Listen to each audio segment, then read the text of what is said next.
এরপরে আল্লাহ বলেন ফালা ওয়া রাব্বিকা লা ইউমিনুনা, আল্লাহ বলেন এরপরের আয়াতে বন্ধু আমি আমার রবের কসম দিয়ে বললাম, আমার জাতের কসম করে বললাম, আল্লাহ আল্লাহর কসম করে বলতেছে লা ইউমিনুনা হাত্তা ইউহাক্কিমুকা ফিমা শাজারা বাইনাহুম। জওয়ান ভাই তুমিও শোনো আমিও শুনি, যে কয়জন বাপ আপনারাও শুনেন, আল্লাহ স্পষ্ট বলছেন, আল্লাহ বলেন আমি আমার জাতের কসম, আমার রবের কসম, আল্লাহ বলেন আমি আমার নিজের কসম করে বলছি বন্ধু, যদি কেউ আপনি কোনো সিদ্ধান্ত দেওয়ার পরে তার বিপরীত কিছু বলে, মতামত পেশ করে, লা ইউমিনুনা, সে আর এক সেকেন্ডের জন্য মুমিন থাকবে না। এটা কোরআনের আয়াত। ফালা ওয়া রাব্বিকা, কসম করে বলছে, কসম কসম কসম করে বলছে, লা ইউমিনুনা, মুমিন থাকবে না, ইমানদার থাকবে না। তাহলে প্রতিনিয়ত যারা রাসূলুল্লাহ সাল্লাল্লাহু আলাইহি ওয়াসাল্লামের আদেশ নিষেধ, সুন্নাত, তরিকা, নবীজির নীতি আদর্শ, চাল চলনের বিরোধিতা করছেন প্রতিদিন লাগাতার, ইমানের কি হালাত। প্রতিদিন যার স্ত্রী বেপর্দা, আপনি কি জানেন না এটা নবী নিষেধ করছে? প্রতিদিন যার মেয়েটা বেপর্দা, প্রমাণিত কর, কাগজের এই পিঠ ও পিঠ, মুদ্রার এই পিঠ ও পিঠ, যে পিঠে লেখা, এই পিঠে যদি লেখা হয় রাসূলুল্লাহ সাল্লাল্লাহু আলাইহি সাল্লামের ভালোবাসা, তাহলে ওই পিঠে লিখতেই হবে রাসূলুল্লাহ সাল্লাল্লাহু আলাইহি সাল্লামের অনুসরণ। যদি লেখেন এখানে অনুসরণ, তো এখানে লিখতে হবে কি? কথা বলেন না, ভালোবাসা। তার মানে ভালোবাসলে অনুসরণ করতে হয়, অনুসরণ করলে ভালোবাসা প্রমাণিত হয়। আমার এই কথাটা কইতেইব সবাই, ভালোবাসলে অনুসরণ করতে হয়, এইটা কর, অনুসরণ করলে ভালোবাসা প্রমাণিত হয়। কোন সোজা হিসাব না, কথাটা বুঝছেন কিনা? এমনি বুঝছেন না, বাংলায় কইতাম, বাংলাতেই তো কইলাম, আপনি বুঝতেন না কেন? বাংলায় বলছি কিনা বলেন না কেন? খালাস, ভালোবাসলে অনুসরণ করতে হয়, অনুসরণ করলে ভালোবাসা প্রমাণিত হয়, প্রমাণিত হয়। ইন্নাল মুহিব্বা লিমান ইউহিব্বু ইউতাউ মুতাউ। রাবিয়া বসরিয়া বলছে এই কথা, যে শোনো, লাউ কানা হুব্বুকা সাদিকান লা আতা'তাহু। তিনি বলেন, হে বন্ধু শোনো, যদি তোমার ভালোবাসা সত্যই হতো তাহলে তো তুমি তার আনুগত্যই করতা। খোদার কসম, এটা রাবিয়া বসরিয়া, আরো বড় বুজুর্গরাও বলছে, লাউ কানা হুব্বুকা সাদিকান লা আতা'তাহু। যদি তুমি ভালোবাসতা, তোমার ভালোবাসা যদি সত্যই, সাদিক মানে সত্য, যদি তোমার ভালোবাসা হুব্বুকা মুহাব্বত সত্যই হতো, লা আতা'তাহু, তাহলে তো তুমি তার আনুগত্যই করতা। তুমি কি জানো না, ইন্নাল মুহিব্বা লিমান ইউহিব্বু ইউতাউ, তুমি কি জানো না যে কাউকে ভালোবাসে সে তার অনুসরণ করে? এটা কি একের না বুঝার একটা কোনো যুক্তি নাই মিয়া। এই পৃথিবীতে যে কেউ বোঝে, যে যার অনুসরণ করে, যে যেই নেতার, যেই দলের, তো সে তার অনুসরণ করে। এই কথাটা বুঝানোর লাগা দলিল প্রমাণের কি আছে? এটা যেই কোনো আকল সুস্থ মানুষই তো এটা দেখে, বুঝে, যে যে কাউকে পছন্দ করে সে তার মতোই নিজেকে সাজায়। ঠিক কি না বলেন না? এই বাংলা কথাটাও কি না বুঝার কিছু আছে এটাতে? তো আপনি মেসওয়াক করেনই না, আপনি মেসওয়াক করেনই না, তাহলে আপনি মেসওয়াকের অনুসরণ আপনার মধ্যে নাই, তো রাসূলুল্লাহ সাল্লাল্লাহু আলাইহি সাল্লামের ভালোবাসা আপনার আছে, এটা কেমনে প্রমাণিত হইল? আপনি ইনসাফের সাথে বলেন ভাইয়া, বিবেকের সাথে বলেন, রাসূলুল্লাহ সাল্লাল্লাহু আলাইহি সাল্লামের ভালোবাসা কেমনে প্রমাণিত হইল? এই মিসওয়াক, এটা বলে, এটা যদি আপনি বলতেন যে এটা কওমি মাদ্রাসার হুজুররা আবিষ্কার করছে, তো এই আপনি করতেন। এটা রাসূলুল্লাহ সাল্লাল্লাহু আলাইহি ওয়াসাল্লামের সুন্নাত কিনা? এটা আপনি সবাই একমত কিনা কথা? তো এইটা অনুসরণ তো করেন না। দস্তরখান বিছায়া কেন খানা খান না? তাহলে রাসূলুল্লাহ সাল্লাল্লাহু আলাইহি ওয়াসাল্লামের অনুসরণ হলো কই? হালাল হারাম বাইসা চলেন না, তো রাসূলুল্লাহ সাল্লাল্লাহু আলাইহি সাল্লামের অনুসরণ কোথায় হলো? চেহারা রাসূলুল্লাহ সাল্লাল্লাহু আলাইহি সাল্লামের দাড়ি, সুন্নাতের অনুসরণ নাই, তো অনুসরণ কিভাবে হলো? বলে ভালোবাসা কিভাবে হলো? রাগ হইবেন না, আপনি বিবেক দিয়ে ভাবেন। আপনার স্ত্রী বেপর্দা, তো নবী সাল্লাল্লাহু আলাইহি সাল্লামের অনুসরণ ভালোবাসা কিভাবে হলো? নবী সাল্লাল্লাহু আলাইহি সাল্লামের বিবি কন্যা বেপর্দা ছিলেন তো। তাইলে আপনার মুখে বিড়ির দুর্গন্ধ, বিড়ি ছাড়া আপনি 60 বছর 80 বছর হয়ে গেছে, বেকা হয়ে গেছে বুড়া বেড়া, তে বেড়া অনবিড়ি খায় বেড়া, তার শরম হবে কোন দিনে? বেড়ার হায়া লজ্জা আসবে কোন দিন? কথা বলেন না? তো আমনে নবী সাল্লাল্লাহু আলাইহি সাল্লাম এ বেড়া বিড়ির গন্ধে কাছে যান, হ্যাঁ বেড়া অমকে রাকিদা বালা না, ইমানের সমস্যা, হ্যাঁ বেড়ার ইমানে করে এমনি বাইয়া পড়ে, হ্যাঁ বেড়ার ইমান বাইয়া পড়ে। নবীর ভালোবাসা নাই, নবীর মোহব্বত নাই। বাহ বাহ বাহ চাচা, বইয়া বইয়া আমনে হুদা খেল চিরা খান আর আমরা বইয়া ভাত খাই। হ্যাঁ খামখেয়ালি এটা, আখেরাত তো খামখেয়ালি না রে বাপ, আখেরাত তো খামখেয়ালি না। সমস্ত বুজুর্গদের এটা তো কথা, ভালোবাসলে অনুসরণ করতে হয়। তাহলে মুখে বিড়ি সিগারেটের দুর্গন্ধ, মুখে মদের নেশা দুর্গন্ধ, হারামের দুর্গন্ধ, আপনি কিভাবে রাসূলুল্লাহ সাল্লাল্লাহু আলাইহি ওয়াসাল্লামের সামনে দাঁড়াবেন? যে নবী সাল্লাল্লাহু আলাইহি ওয়াসাল্লাম সামান্য পেঁয়াজের গন্ধ, রসুনের গন্ধ, ঘামের গন্ধ সইতে পারতেন না। নবী সাল্লাল্লাহু আলাইহি সাল্লামের চেহারা মুবারক, দেহ মুবারক, শরীর মুবারক 24 ঘন্টায় মেশক আম্বরের গ্রানওয়ালা ছিল। তিনি হাঁটলে ওই পাশ মোহিত হয়ে যেত, পরবর্তী পথিক বুঝতো ওই রাস্তা দিয়ে হাঁটতে গ্রান লাগলে বুঝতো এই পথেই কিছুক্ষণ আগে মুহাম্মদ গেছে সাল্লাল্লাহু আলাইহি ওয়াসাল্লাম। তাইলে এই জন্য বললাম রাসূলুল্লাহ সাল্লাল্লাহু আলাইহি ওয়াসাল্লামের অনুসরণ, এটাই সুন্নাত, এটাই সুন্নাত। সুন্নাত মানে অনুসরণ, সুন্নাহ মানে রাসূলুল্লাহ সাল্লাল্লাহু আলাইহি ওয়াসাল্লামের পুরা জিন্দেগি। বলে হুজুর পুরাটা সম্ভব, আমি তো আপনাকে পুরাটা একদিনে সম্ভব এটা বলতে চাচ্ছি না, কিন্তু আপনি যে শুরুই করেন না, আপনি যে আজ্ঞাতেছেন না, আপনি যে পারেন না, করেন না, এই যে করেন না, আর ধরার শুরু করার তো নামগন্ধ না। কথা বুঝেন নাই আমার? এটা কোন মানসিকতা? এটা কোন নবীজির সুন্নত মনে করেন 10টা, আমি লিখে দিলাম, টাঙ্গাই দিলাম, তা আপনি এখানে শুরু করেন, একটা একটা শুরু করেন, দুইটা দুইটা শুরু করেন, আপনি আগান, সামনে আগান। আল্লাহ তাআলা তো বলছে এখানে আমি রাসূল পাঠিয়েছি শুধু আনুগত্যের জন্য। কোরআনে আছে আল্লাহ তাআলা বলেন কুল ইন কুনতুম তুহিব্বুনাল্লাহ ফাত্তাবিউনি। এই যে এই কথা তো কত শুনছেন আপনারা, এই আয়াত এটা আল্লাহ নবীকে বলছে, বন্ধু আপনি বলেন তোমরা যদি আল্লাহকে ভালোবাসতে চাও আমি রাসূলের অনুসরণ করো। কার অনুসরণ বলেন না ভাইয়া, কার অনুসরণ? এতে লাভ কি? আল্লাহ বলে নবীকে বলতে বলছে, বন্ধু কোন লাভটাও কোন, মানুষ লাভ শুনতে চায়, ঠিক আছে লাভ বলেন, ইউহিব্বুকুমুল্লাহ। আপনাকে যদি অনুসরণ করে আপনার উম্মত, আমি ওয়াদা দিলাম আমি আমার ভালোবাসা এমনিতেই দিয়ে দেব, ভালোবাসা দিয়ে দেব। ওয়াগফির লাকুম যুনুবাকুম। এরপরে আল্লাহ বলেন সাথে সাথে আমি ভালোবাসা নয়, আমি তো ভালোবাসা দেবই, আপনার উম্মত আমার বান্দার পুরা জিন্দেগীর গুনাহ মাফ করে দেব। তাহলে আনুগত্য রাসূলের ইত্তেবার মধ্যে খোদার কসম মাগফিরাত আছে। কি আছে? আরে ভাইয়া বুঝেন না এই কথাটা?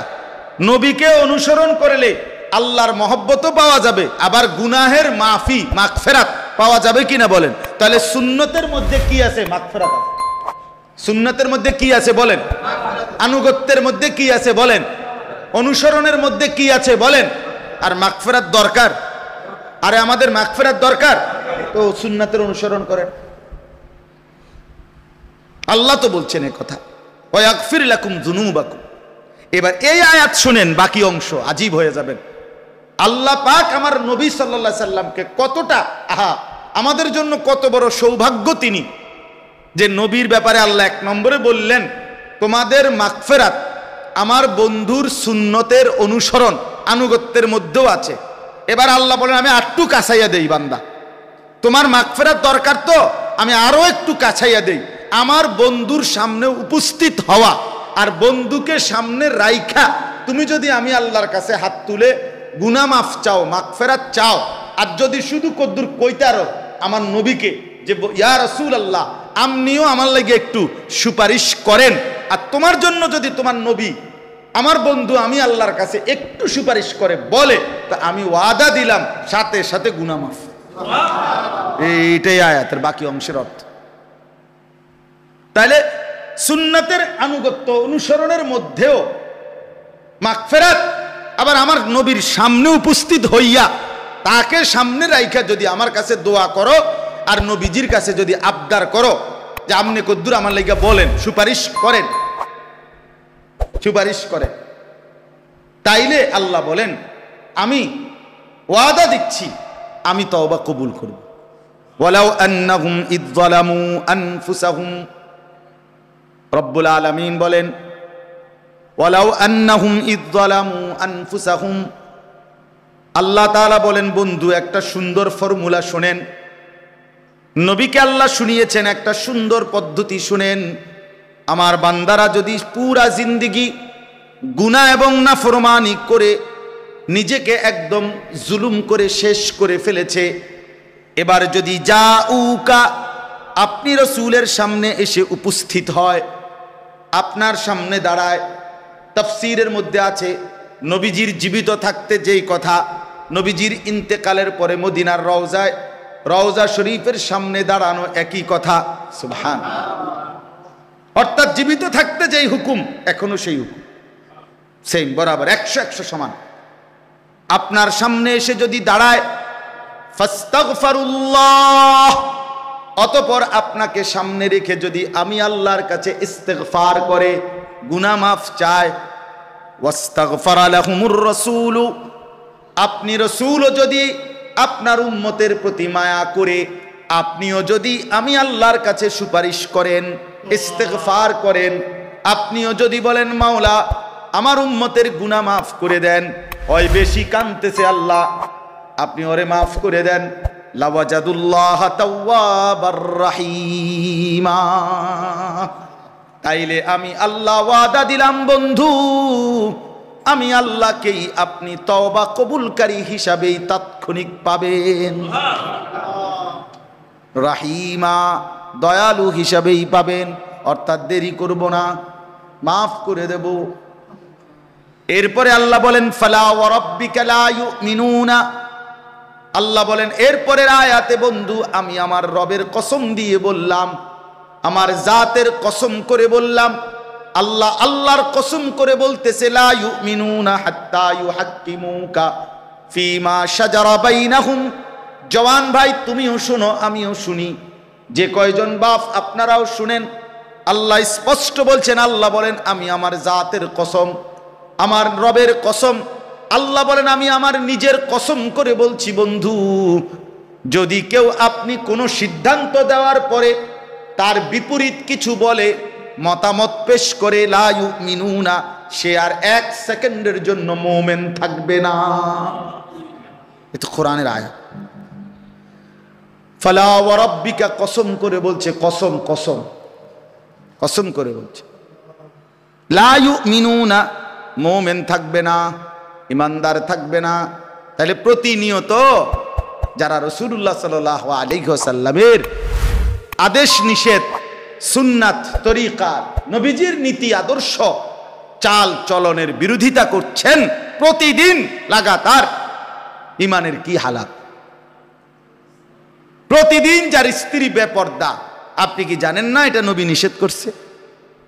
প্রতিদিন যার মেয়েটা বেপর্দা, এই ছেলে এই বেটা পিছনে কথা বলবি না বেটা, এই ফালতু বেটা, সোজা বসো বেটা, বল ছাড়ো বেটা, ছাড়ো, বল ছাড়ো, আবারও ছাড়ে না বেটা, ছাড়ো বেটা। বয়স হয়েছে না 12, অনেক হইতে লাইছো মিয়া, এরপরে তো ইয়া দিয়ে নিল খাটে ব্যানে করে নেওয়া লাগবে তোমারে। তামাশা আর কি, কোথায় আসছি, কার সামনে বসলাম। হ্যাঁ, 10-12 বছরের ছেলেদেরও কোনো হুঁশ নাই, আদব কায়দা কিভাবে করতে হয় কিচ্ছুর খবর নেই, খায় গুঞ্জায় সদবদ, মোবাইল ফাইলে মোবাইল টিপে, মুতে দিল্লি মুত্তা দেয়, খালাস। হায় হায় রে মুসলমান, সাংঘাতিক বিষয় মিয়া, সাংঘাতিক বিষয়। এক এক সন্তান, তাজা সন্তান ইচ্ছা করে চোখের সামনে বরবাদ হয়ে যাইতেছে। অভিভাবক, মা বাবা, আত্মীয় স্বজন কারো বন্ধনে নাই, নিজের মতো। 12 বছরের ছেলে, 14 বছরের ছেলে চলাফেরা দেখলে মনেও যেন হাতের মনেও নাই যেতে যে মুসলমান। কতদিন ফজরের নামাজ পড়ে না সে কইতেও পারত না, কইতেও পারত। চিন্তা করে দেখ, পেশাব করে পানি নেয় না, ঢিলা কুলুপ, টয়লেট পেপার ব্যবহারের কোনো নাম গন্ধ নাই,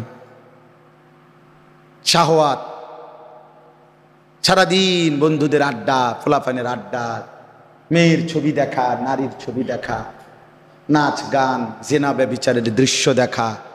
আস্তাগফিরুল্লাহ। ওহো, হায় হায় হায় হায় হায়, বহুত খতরনাক অবস্থা, একেবারেই বিপদের মুখে। একটা জেনারেশন, একটা প্রজন্ম, একটা এলাকার, একটা দেশের, একটা শহরের, একটা অঞ্চলের 2-4 জন মিয়া খামখেয়ালি হয়, গাফেল হয়, দুষ্ট হয়, কিন্তু অধিকাংশ একসাথে এইভাবে বেনামাজি। মহল্লা, একটা বড় মহল্লা, যেখানে ফজরের নামাজের ওয়াক্তে মসজিদে কোনো মুসল্লি নাই, এরা 7টা বাজে 8টা বাজে ঠিকই আবার বের হয় না, মানে যার যার কর্মস্থলে বের হয়। কেউ দোকানে আসে, কেউ বাজারে যায়, কেউ চাকরি যায় না, বলেন না? তাইলে এই যে দিনের পর দিন ফজরের নামাজ পড়ে না, অথচ নিজেকে মুসলমান পরিচয় দেয়, আচ্ছা এত নির্লজ্জ মুসলমান কেমনে হয় বলেন? এই মানুষটার কি একটা চোখ শরমও নাই?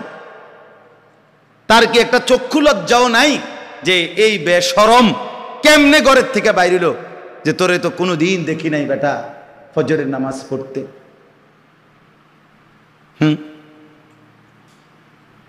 আশ্চর্য, অবাক বিষয়।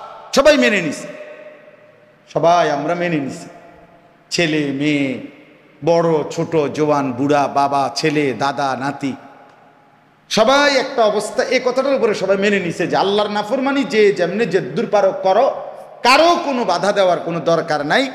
মন চাইলে নিজের মনে যদি কখনো আসে, মনে কইলে যদি একান্তই মনে কয়, তাহলে শুক্রবারে কদ্দুর আইসো, নমাজ 2 রাকাত ফইরা যাইও। কি এর সুন্নত, কিসের কি ওয়াজ, কিসের নসিহত, ইমাম সাহেবের বয়ান কিচ্ছু শোনে না, শুধু 2 রাকাত নামাজ। আপনি খবর নিবেন রুকু হইছে না, সেজদা হইছে না, সূরা কেরাত অশুদ্ধ, এমনকি ফরজ গোসল কিভাবে করে। এই যে মনে করেন 15 বছরের যে ছেলেটা 14 বছরের পরেই সে সাবালক হয়, তার বীর্যপাত হয়, তাইলে এই যে সে ফরজ গোসল করতে হয়, ফরজ গোসল শুধু গোসল করলে হয় না, শরীয়ত যেভাবে ঠিক নিয়ম বলছে ওইভাবে ফরজ গোসল করতে হয়। নাকের নরম জায়গায় পানি পৌঁছাইতে হয়, ফরজ। এটা অনেকেই জানে না, শিখেও নাই, জানবো কোত্থেকে, সে তো শিখেই নাই কোনোদিন বিষয়। এখন তার তো ফরজ গোসল আদায় হয় নাই, না হইলে সে শুক্রবারে না, সে যদি কাবা শরীফের উর্ফেও যাইয়া নামাজ পড়ে, কাবা ঘরের উর্ফে, কসম আল্লাহ তার নামাজ হবে না। এই অপদার্থের জিন্দেগি কি আছে এটা? এই অপবিত্র মানুষের জীবন, এ তো অপবিত্র, এ তো অপবিত্র, এ তো ঘৃণিত। কোরআনুল কারীমের মধ্যে আছে আল্লাহু ইউহিব্বুল মুত্তাহহিরিন, সরাসরি কোরআনের আয়াত। আল্লাহ বলেন আল্লাহ ভালোবাসেন যারা পবিত্রতা অর্জনকারী তাদেরকেই। ইন্নাল্লাহা ইউহিব্বুত তাওয়াবিন ওয়া ইউহিব্বুল মুতাতাহহিরিন। আল্লাহ বলেন নিশ্চয়ই আল্লাহ তওবাকারীদেরকে ভালোবাসে এবং পবিত্রতা অর্জনকারীদেরকে ভালোবাসে। তাহলে এর উল্টোটা কি? যারা পবিত্রতা অর্জন হলো না যাদের, তাদেরকে আল্লাহ ভালোবাসে তো কি করে? ভাইয়া বলেন কি করে? এর বিপরীতটা কইবেন না আপনি? ভালোবাসার বিপরীত কি বলবেন? ঘৃণা করে, ঘৃণা করে। এই জন্য ছেলেরা মিয়া বললাম এত খামখেয়ালি করো না, এত খাম সারা দিন বইয়ে বইয়ে চুল একটারে ফিরানো, এটা কি তার কি ছাগলামি? এটা তোমার এই ফালতু কামটা ধরাই দিল, তুমি একটাবার বুঝলা না যে আমি নিজের খাইয়া কিনলে গে আমি চুলিটা শুধু সারাক্ষণ ফিরাইতাম, এই আকাম তোমারে ধরি। তুমি এত বেলা যদি সিরা চাবাইতা তত ভালো আছিল। তুমি মাড়ি কাটলো তো এত বালা মাড়ি কাটতে পারতা। তোমার একটা ইবলিসে একটা বুদ্ধি ধরায় দিছে যে শুধু কেবল তুই কি করবি, একটু পর পর চুলিটা ফিরাইবি। ওমা, এটা বলে একটা কাম। আস্তাগফিরুল্লাহ। আমাদের সময় মাদ্রাসায় যে সময় আমরা পড়তাম, চাঁদপুর ফরিদগঞ্জ, ওইখানে একজন পিয়ন আছিল, মানে আমাদের মাদ্রাসার ওই ঘন্টা ফেড়ে। এ বেড়ার সবসময় আমরা অভ্যাস আছিল, দেখছি এ দাড়িরে এই কোনায় শুধু এরকম করতো বাম হাত দিয়ে, এ দাড়িরে এরকম চুলকাইতো, মানে এ মনে মন করতো। তো ওই মাদ্রাসার ভাইস প্রিন্সিপাল হুজুর, আমি বহুত দেখছি হুজুরে হে অফিসে আইলেই ওরে দেখতো যে এরম করে, তাই ডাক দিত, হ্যাঁ এদিকে মনে করেন 3টা হাজিরা খাতা অথবা মাদ্রাসার কোনো একটা বক্স বা একটা কিছু অফিসের বা এটা জব, কইতো যে ধরেন এটা বাম হাতে ধরেন ধৈরা এইটা ধরে থাকেন, ডাইন হাতে নিবেন না আমি না বলা পর্যন্ত। ওই হুজুরে কইতো আর কি, সাবধান একদম, কিন্তু তাহলে কিন্তু অসুবিধা হইব। তো উনি তো প্রিন্সিপাল, উনি তো পিয়ন, মানতে বাধ্য, তো এটা হে ধরে রাখতো। তো হে প্রায় দেখতাম অনেক সময় কইতো, হুজুর এটা কিতা করতাম, মানে তার তো কি অবস্থা খারাপ, তে যে এরম করতে পারতেছে না। হুজুরে তো ওই এইটার জন্য এরম করতো, মানে হেতে যাতে এমন না করে এই জন্য হুজুরে হেদের হাতে বাম হাতে মানে এটা দিয়ে রাখতো, একটা না একটা কিছু দিয়েই রাখতো বোতল মুখে। আর হে একটু পর পরে এসে কইতো যে হুজুর এটা কিতা করতাম, এটা কি করতাম আপনাকে, আমার হুজুরে কয়টা আপনার কি করতাম বলছি নাকি, আমি যে সময় দরকার সময় তো কমুই। তোমার হাতের মধ্যে এই হুজুরের এই ইয়াটা দিয়ে দেওয়া দরকার যে আস্তাগফিরুল্লাহ। চলেন ভাইয়া, শেষ কথা, আল্লাহ বলেন হাত্তা ইউহাক্কিমুকা ফীমা শাজারা বাইনাহুম, নবী আপনি ফয়সালা দেওয়ার পর যদি তার বিপরীতে কিছু বলে, তো আল্লাহ বলেন আমার জাতের কসম, এর থেকে বড় কথা কি হইতে পারে, আমি আল্লাহর নিজের কসম বন্ধু, লা ইউমিনুনা, ওইটা ঈমানদার থাকবে না। এই জন্য এই আয়াতের তাফসীরের মধ্যে আছে, ওই ওমর রাদিয়াল্লাহু তাআলা আনহুর একটা ঘটনা আপনারা অনেকে শুনছেন হয়তো ওয়াজে। ওমর রাদিয়াল্লাহু তাআলা মানে নবীজির কাছে একটা সালিশ বিচার নিয়া এক ইহুদি আর এক মুসলমান মুনাফিক গেছিল, যাওয়ার পরে সব কিতাবে এই আয়াতে এইটাই সেই আয়াত তাফসীরের মধ্যে আছে। ও দুইজনে গিয়ে নবীজি ফয়সালা দিছে, রায় দিছে ইহুদির পক্ষে। ওই মুসলমান নামধারী ব্যক্তিটা যে মুনাফিক চরিত্রের, মূলত নামধারী মুসলমান, সে বলছে আমি এই বিচার মানি না, ওমরের কাছে চলো। সে মনে করছে ওমর তো একটু কঠোর, ওই যেভাবে হোক আমি তো 900 করে হইলেও মুসলমান, শতবদর মুসলমান, তো আমি আমার পক্ষে রায় দিব। ওমর রাদিয়াল্লাহু তাআলা আনহু জিজ্ঞেস করছে ওনার কাছে যাওয়ার পরে এই ব্যাপারে আর কেউ ফয়সালা দিছে কিনা ইতিপূর্বে, মানে আর তো সেই ইহুদি বলছে যে হ্যাঁ আল্লাহ রসুল আপনাদের নবী মুহাম্মদ তিনি ফয়সালা দিয়েছেন, এরপরেও সে আপনার কাছে আসছে। তো ওমর রাদিয়াল্লাহু তাআলা বলছে এখন কি আমার রায় শুনতে চাচ্ছ?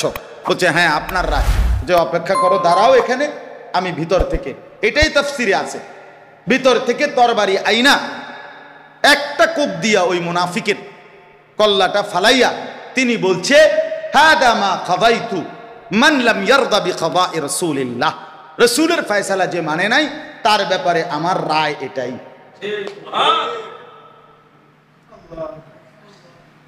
তখন সাহাবীদের মধ্যে, মানুষের মধ্যে খুব একটা কানাঘুষা শুরু হয়েছিল যে লোকটা তো মুখে মুসলমান বলতো, অথচ সে ওমর তার কল্লা ফালাই দিল, কেমন হইল? তখন এই আয়াত নাজিল হয়েছে, আর আল্লাহ ডাইরেক্ট বলছে বন্ধু আপনার ফয়সালার বিপরীতে যে মত পেশ করে সে তো ইমানদারে না, আর বেঈমানকে হত্যা করা তো জায়েজই আছে। তখন আর ওমর রাদিয়াল্লাহু তাআলা আনহু কোনো মুক্তিপণ দিতে হয় নাই, অর্থাৎ এটার কারণে উনি কোনো বিচারের মুখোমুখি হয় নাই। সুম্মা লা ইয়াজিদু ফি আনফুসিহিম হারাজাম মিম্মা কাদাইতা, হ্যাঁ আল্লাহ বলছে শুধু ভিতরে মাইনা নিছি মুখে, আচ্ছা আচ্ছা নবী কইছে তো আর কিতা করন, ঠিক আছে, না না এইটা কোতান্যা কইলে হইতো না, আল্লাহ বলছে এই সমস্ত কুমানি মুয়ানি কইলে হইতো না। আল্লাহ তাআলা বলছেন সুম্মা লা ইয়াজিদু ফি আনফুসিহিম হারাজাম মিম্মা কাদাইতা, আপনি যে ফয়সালা করেছেন এই ফয়সালার উপরে মনে মনে ভিতরেও, কারণ মানুষে না উপরেরটা দেখছে, ভিতরটাও তো আমি জানি, আর এটার ভিতর মনে মনেও অন্তরে অন্তরেও কোন রকমের ভিন্ন চিন্তা থাকতে পারবে না, নইলে কিন্তু ঈমান থাকবে। আর কি বলতো কথা বুঝেন নাই? ভিতরে ভিতরে নবীর কথা কইয়া আটকায় দিল আর মনে মনে কইলেন না, মনে মনেও কি করা যাবে না, না আল্লাহ রসুলের কথা এটাই কথা, আমি এটাই মানি। ওয়ায়ুসাল্লিমু তাসলিমা, রব্বুল আলামিন বলে মানে হলো এক কথায় নিঃশর্ত আনুগত্য করে নিবে। কি আনুগত্য?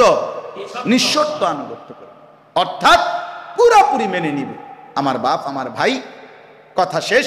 এই মাদ্রাসা সুন্নাতে নববী, অর্থ হলো রাসূলুল্লাহ সাল্লাল্লাহু আলাইহি ওয়াসাল্লামের সুন্নাত।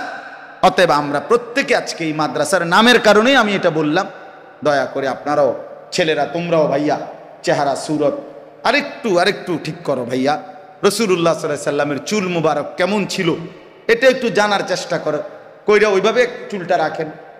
সাহাবায়ে কেরাম কিভাবে চুল রাখতেন, আউলিয়ায়ে কেরাম কিভাবে চুল রাখতেন, ওলামায়ে কেরাম যুগ যুগ ধরে ভালো মানুষ কিভাবে চুল রাখছে, সমাজের মধ্যে যারা নেককার, মানুষের কাছে প্রিয়, তাদের চুল কেমন ছিল এটা দেখো ভাইয়া। শরীর পাক রাখতে চেষ্টা করেন, ওযু কিভাবে করতে হয়, ফরজ গোসল। আমি এই কয়জন ছেলে নওজোয়ান বাবা যারা আছেন ভাই, অনুরোধ করছি আশেপাশের আলেম থেকে, মাদ্রাসার ওস্তাদদের থেকে কমপক্ষে ফরজ গোসল কিভাবে করতে হয় এটা শেখা দরকার, নাইতো কিন্তু বড় বিপদ। কারণ এটা জিজ্ঞাসা করলেই হয় যে নাকের নরম জায়গায় পানি পৌঁছানো ফরজ, কুলি করা ভালোভাবে ফরজ, সমস্ত শরীর ধৌত করা ফরজ। কিন্তু শুধু একটু বুঝার বিষয় হলো যে আপনার নাকের নরম জায়গায় পানিটা কিভাবে পৌঁছাইতে হয়, এটা একটু প্র্যাকটিক্যাল দেখে নিলে, একজন হুজুর থেকে শিখে নিলে সহজ, একদম সহজ এইটা। তাহলে এই জন্য আমরা যেন প্রত্যেকে ইনশাআল্লাহ নিজের দিন, নিজের ঈমান আমল ঠিক রাখার চেষ্টা করব এবং রাসূলুল্লাহ সাল্লাল্লাহু আলাইহি ওয়াসাল্লামের সুন্নাতের উপরে আমল করার চেষ্টা করব। বলেন ইনশাআল্লাহ। আমরা দোয়া করি, রমজান মাসে এই মাদ্রাসাটি আলহামদুলিল্লাহ শুরু হয়েছে। এখন 50-এর উপরে ছাত্র ইতিমধ্যেই ভর্তি হয়েছে আলহামদুলিল্লাহ। ইনশাআল্লাহ ধীরে ধীরে অল্প অল্প করে আগাবে। আল্লাহ চাহে তো আগাবে, আল্লাহ চাইলে সবই হবে, আল্লাহ না চাইলে কিছুই হবে না। ঠিক কিনা বলেন না কেন? আল্লাহ চাইলে কোনো প্রতিবন্ধকতাই ঠকাইতে পারবে না, আল্লাহ না চাইলে কারো সহযোগিতা দিয়েই আগানো যাবে। এই জন্য আল্লাহর কাছে আমরা দোয়া করি, আপনারাও দোয়া করবেন। যে কয়জন ভাই এই মহল্লার যুবক ভাই, মুরব্বী আপনারা আসছেন, মনে রাখবেন একটা মাদ্রাসা একজন মুসলমানের কাছ থেকে 3টি জিনিস চায়। কয়টা জিনিস? 1 দোয়া, দোয়া করা যে আল্লাহ মাদ্রাসাটা কবুল করেন। 2 আতফাল, সন্তান চায়, সন্তান, আপনার ছেলে, আপনার মেয়ে, আপনার পাড়া পড়শির ছেলে মেয়ে। হ্যাঁ, 3 নাম্বার হলো আমওয়াল, কিছু দান সাদাকা। যেহেতু এখানে কোরআন পড়ানো হয়, দ্বীনের খেদমত হয়, তো আমিও কিছু দিলাম, অংশগ্রহণ করলাম। এই দোয়া, আতফাল, আমওয়াল, মুসলমানের দোয়া, মুসলমানের সন্তান, মুসলমানের দান সাদাকা, এই 3টা মিললে মহল্লাবাসী মানুষের কাছ থেকে মাদ্রাসা চায়। আমার শায়েখ আল্লামা মুফতি মুশতাকুন নবী সাহেব বলে, কেউ যদি কোনো মাদ্রাসার সাথে এই 3টা দিয়ে সম্পর্ক কায়েম করে, আমি দোয়াও করছি, আমার কিংবা কারো সন্তান ভর্তি করাইবার চেষ্টা করছি, কিছু দান সদকাও করছি, তাইলে আশা করা যায় ইনশাআল্লাহ কিয়ামতের দিন হাসরের মাঠে ওই ভাই, ওই ব্যক্তি মাদ্রাসাওয়ালাদের সাথেই দাঁড়াবে, কোরআনওয়ালাদের সাথেই দাঁড়াবে। এই জন্য সব সময় মাদ্রাসার পক্ষে থাকবে। বলেন ইনশাআল্লাহ। আচ্ছা, আরেকটা শেষ কথা হইল, মনে রাখবেন, একটা গুরুত্বপূর্ণ কথা, সেটা হইল ইদানিংকালে আপনারাও দেখতেছেন আলহামদুলিল্লাহ আগের চাইতে ব্যাপক হারে মাদ্রাসার পরিমাণ বাড়তেছে। ঠিক কিনা বলেন তো? বিভিন্ন বিল্ডিংয়ে, পাড়ায়, মহল্লায়, এলাকায়, গলিতে গলিতে। এটার একটা বিশেষ কারণ আছে। কারণ হইল আগামী দিনে ঈমান ইসলামের পরীক্ষা, ঈমান রক্ষার পরীক্ষাও বাড়বে। হ্যাঁ, শুধু বরিশাল ঘূর্ণিঝড় হইলে সব সময়, অথবা ভোলা সব সময় যদি ঘূর্ণিঝড় হয়, তাহলে ভোলা এবং বরিশাল, খুলনা, হ্যাঁ, সুন্দরবনের আশপাশে পর্যাপ্ত পরিমাণ সাইক্লোন সেন্টার, অর্থাৎ মানুষের ওই আশ্রয় কেন্দ্র থাকলেই যথেষ্ট। যেখানে ভূমিকম্পের সম্ভাবনা কম, সেখানে কম হইলেও চলে, কিন্তু ভূমিকম্প যদি সারা দেশব্যাপী হয় আর সাইক্লোন সেন্টার যদি শুধুই কেবল ভোলা আর বরিশাল হয়, তাহলে বিপদ আছে। কথা বুঝেন নাই? তাহলে মুসিবত আছে। এই জন্য ঈমান ইসলামের পরীক্ষা এটা আগামী দিনে সর্বত্র হবে। দাজ্জালের ফিতনা, মানুষের ঈমান রক্ষার ফিতনা সকল গলিতে গলিতে ঢুকবে, গলিতে গলিতে, গ্রামে গ্রামে, অঞ্চলে অঞ্চলে ঢুকেই আছে। এখন ঢুকে কত ভাবে, এগুলো বললে রাত দিন নাই, কত ভাবে আপনার মুসলমানদের ঈমান ধ্বংস করার জন্য সূক্ষ্ম থেকে সূক্ষ্ম। আমি খুলনা গেছি, আপনার সুন্দরবন, আমাদের ইকবাল ভাই, আমরা ওইখানে আপনার একটা এলাকায় বৃষ্টির পানি সারা বছর তারা খায়, পান করে। তাদের পান করার জন্য কোনো মোটর নাই, পানি উঠায় না, সিস্টেমে নাই। বৃষ্টির পানি জমায় টাঙ্কির মধ্যে, ওইটার থেকেই সারা বছর পানি খায়। এখন খ্রিস্টান মিশনারি কোম্পানি, খ্রিস্টানদের, ওরাই ওইখানের পুরা অঞ্চলে মানুষকে পানির টাঙ্কি, যেগুলো জমাই না, পানি জমাবে যেটা, এই যে গাজী টাঙ্কি আছে না আমাদের, এগুলো দেয় 5,000 লিটারের, 10,000 লিটার, 8,000 লিটার, না এরকম বড়। ওই যে সুতারখালি আমরা গেলাম, তাইলে এরপরে আপনার নিয়ম হইল এই টাঙ্কিগুলো আনতে হইলে ফ্রি দেয়, ফ্রি দেবে, তবে শর্ত হইল মহিলা যাই আনতে হইব, মহিলা আনতে হইব, এটার কাগজপত্রের